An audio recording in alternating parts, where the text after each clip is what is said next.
Good evening my dear students. BM coaching classes में आप लोगों का बहुत बहुत स्वागत है।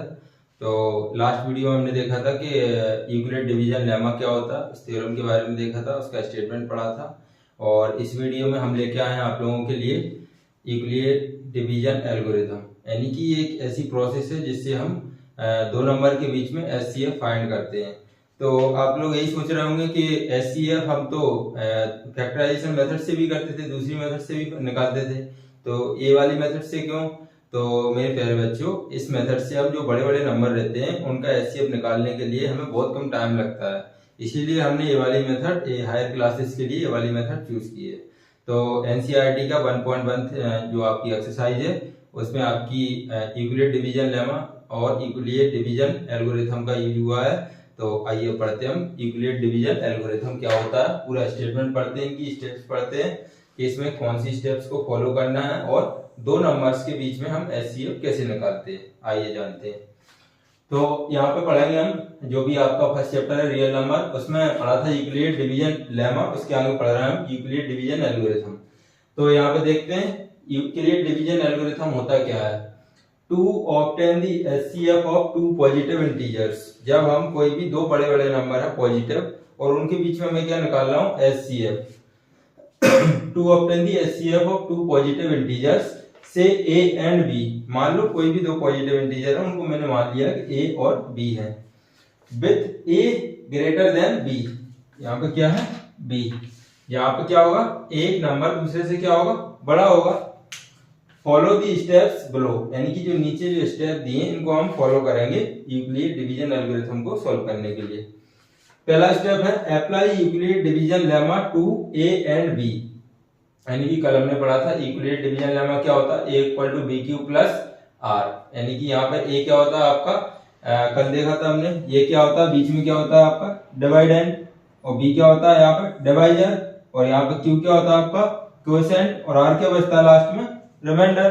तो यूक्लिड डिवीजन लेमा क्या था, a equal to b q plus r, यहाँ पे आर क्या था आपका, जीरो से बड़ा था या तो जीरो के बराबर आएगा रिमाइंडर, और जिससे हम डिवाइड कर रहे थे डिवाइजर उसको हमने बी बोला था। तो यहाँ पे apply Euclid division lemma to A and B, यानी कि दो नंबर रहेंगे, दो नंबर का एचसीएफ निकालना आपको, वो ए और बी आप कोई भी लेट कर सकते हो। तो उनमें से क्या करना हमें ए एंड बी को हमें अप्लाई यूक्लिड डिवीजन लेमा लगाना है। So we find whole numbers q and r, जब हम किसी भी नंबर को दूसरे नंबर से डिवाइड करते हैं तो अपने पास क्या आएगा, एक क्वोशिएंट आएगा और एक रिमाइंडर आएगा। किसके फॉर्म में आएगा, वो होल नंबर्स के फॉर्म में, यानी कि या तो रिमाइंडर जीरो आएगा या तो नेचुरल नंबर में आएगा, पॉजिटिव नंबर आएगा। Such that a equal to b q plus r, जो कि आपकी क्या थी यूक्लिड डिवीजन लेमा, और जहां पे आर की वैल्यू क्या होगी, जीरो या तो जीरो के बराबर और बी से छोटा, यानी कि जिस नंबर से आप डिवाइड कर रहे हो उससे छोटा। सेकंड स्टेप में क्या बोलेंगे हम, if r equal to zero, अगर आपका रिमाइंडर जीरो आ गया है, b is the HCF of a and b, अगर आपका रिमाइंडर जीरो आ गया है तो आपने जिस नंबर से दूसरे नंबर को डिवाइड किया है, तो जिस नंबर से आपने डिवाइड किया है, मान लो आपने ए को बी से किया है, तो बी क्या हो जाएगा, ए और बी का HCF. If r not equal to zero, यदि आपका रिमाइंडर जीरो नहीं आया, then apply division lemma to b and r, अगर आपका जीरो नहीं आया तो आप उसी स्टेप्स को आगे बढ़ाते चलेंगे जब तक कि आपका रिमाइंडर क्या ना आया, जीरो। फिर स्टेप 3 क्या, continue the process till the reminder is zero, यही प्रोसेस थर्ड वाली है, यानी कि आप ये प्रोसेस कंटिन्यू करते रहेंगे यदि आपका रिमाइंडर कब तक ना आ जाए, जीरो ना आ जाए, जब तक आप क्या करोगे, प्रोसेस को कंटिन्यू करोगे।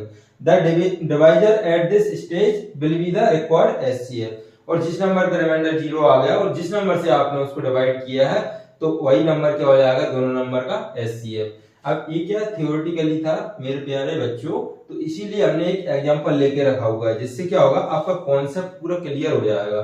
जैसे आप, मैंने एग्जांपल ले लिया यहाँ पे, यूज यूक्लिड डिवीजन एल्गोरिथम, यानी कि आप यूक्लिड डिवीजन एल्गोरिथम का यूज करके to find the HCF of 135 and 225, जो दो नंबर दिए हैं उनके बीच का हम क्या निकालेंगे, एचसीएफ, किसका यूज करके, यूक्लिड डिवीजन एल्गोरिथम। तो आप इधर देखते जाइए स्टेप में क्या, इधर मैं एग्जांपल बता रहा हूँ। देखिए मैंने क्या बोला था, apply Euclid division lemma to A and b, b find whole numbers q and r such that a equal to b q plus r, जहां पे आर क्या होगा, जीरो के बराबर है, जीरो छोटा और बी से छोटा। तो क्या होगा यहाँ पे लेट ए एंड बी, मैंने ए को मान लिया और बी को मान लिया। यहाँ पे एक नंबर क्या है बड़ा और एक नंबर क्या है छोटा, तो मैंने लिख दिया यहाँ पे कि ए इज ग्रेटर देन बी, यानी कि 225 बड़ा नंबर है किससे 135 से। फिर स्टेप 1 में क्या किया मैंने, यहाँ पे स्टेप 1 में इसको डिवाइड किया, छोटे वाले नंबर से बड़े नंबर को डिवाइड किया, तो 135 बन जाए 135, तो यहाँ पर रिमाइंडर कितना बचा मेरा 10, यानी कि रिमाइंडर यहाँ पे 0 नहीं आया। सेकंड स्टेप देखो, यदि रिमाइंडर 0 नहीं आता तो क्या करते हैं हम, डिवीजन लेमा हम फिर आगे बढ़ाते हैं। फिर क्या करते हैं हम, जो रिमाइंडर आया उससे डिवाइड करते हैं डिवाइजर को, जो रिमाइंडर आया उससे हम किसको डिवाइड करते हैं डिवाइजर को। तो रिमाइंडर से फिर 90 से हमने डिवाइड किया 135 को, 90 बन जाए 90, तो यहाँ से माइनस करेंगे तो कितना आएगा 45, यानी कि आपका रिमाइंडर अभी भी 0 नहीं आया 2 स्टेप में। लेकिन आप कंटिन्यू करोगे, क्योंकि आपको जब तक कंटिन्यू करना जब तक रिमाइंडर क्या ना आ जाए 0। फिर आप 45 से डिवाइड करोगे डिवाइजर को, यानी कि रिमाइंडर से डिवाइड करोगे डिवाइजर को, तो आपने 45 से 90 को डिवाइड करा, 45 2 जा 90, यानी कि यहाँ पे क्या आ गया आपका रिमाइंडर, क्या आ गया 0। क्लियर है, यहाँ पे रिमाइंडर क्या आ गया आपका 0।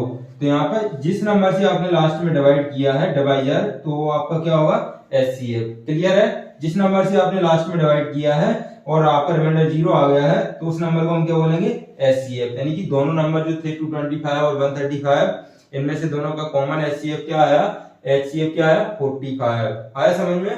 तो एक बार और रिकॉल करते हैं थ्योरम और एक बार एग्जांपल और देखते हैं, जिससे आपका क्या कॉन्सेप्ट एकदम अच्छे से क्लियर हो जाएगा। देखिए, to obtain the HCF of two positive integers such that a and b a greater than b, follow the steps given below। यानी कि कोई भी दो नंबर दिए हो आपको और वो क्या हो पॉजिटिव इंटीजर्स हो, तो उनका हमें क्या निकालना है HCF। तो दोनों नंबर में से एक नंबर ऑब्वियसली बड़ा होगा एक छोटा होगा, तो जो नंबर बड़ा होगा उसको आप a मान लीजिए, जो नंबर छोटा होगा उसको b मान लीजिए। फिर उसमें क्या लगा दीजिए पहले स्टेप में यूक्लिड डिवीजन लेमा, क्या लगा दीजिए यूक्लिड डिवीजन लेमा।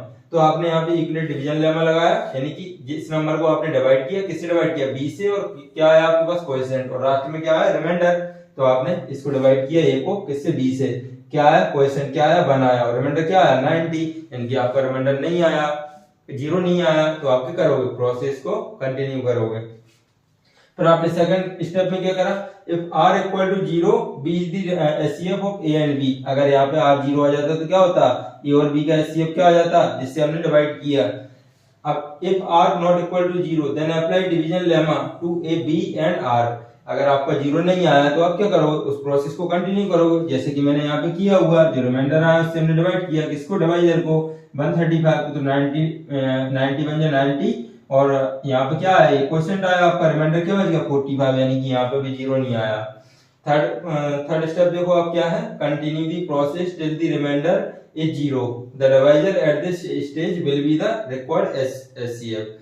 यानी कि आपका प्रोसेस कंटिन्यू करना है जब तक कि 0 ना आ जाए। तो आपने क्या करा, फिर यहाँ से 45 से डिवाइड किया जो कि डिवाइजर था उसको, तो 45 टू जा कितना हुआ 90। अब यहाँ आपका क्या आ गया रिमाइंडर 0 आ गया। तो लास्ट स्टेप में जहाँ पे 0 आया वहां पे हम चेक करते हैं कि यहाँ पे डिवाइजर क्या है, वहां पे क्या डिवाइजर क्या है।